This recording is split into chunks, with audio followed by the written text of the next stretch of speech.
All over there is my father's, and every time I come by here, I remember him making that. But in another vein, I want to talk about the big house on Thunderbird Park. When my grandfather Mungo Martin raised me, that was the first legal polish. And I was 11 years old. I was a star dancer then. I can barely dance now, but you can all just imagine how great it was.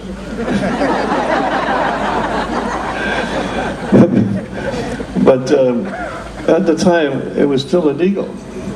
So the law had to be changed to have Mungo open that house. So they repealed the law, and but just before they changed the law, he cut his copper. And I was with him in that big house.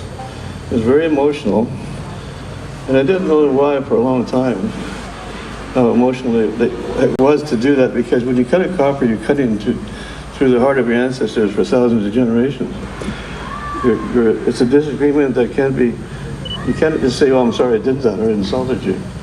You cut your wealth, you cut your copper, and you cut the person. And then you throw the copper either in the water, and the guy has 1 year to redeem himself and apologize if he can. And that's why coppers were cut. You're fighting with property.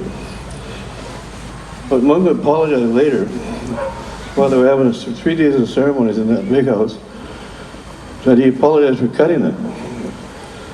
And it was so emotional, he put the piece back on.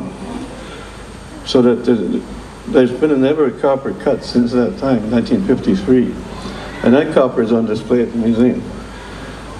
It's called Mavinoti.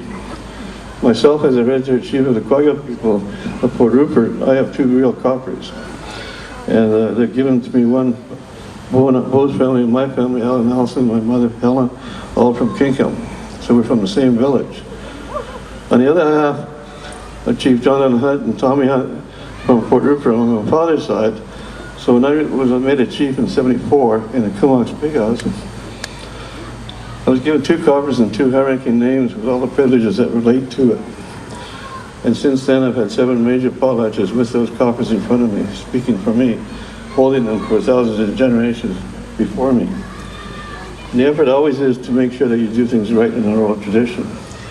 You cannot make a mistake and waver from left to right. You have to walk in a direct line of your ancestors. I only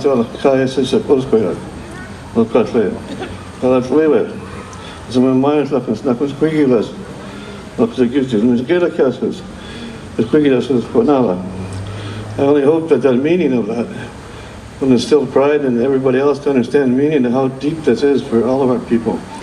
You cut the copper through the heart. You're talking about the I don't know more tradition. Hopefully it gives it strength. And transfer it on to, in an oral tradition. Mention everything I just said right today. And I want to have a tape recorder and listen to it if it's accurate.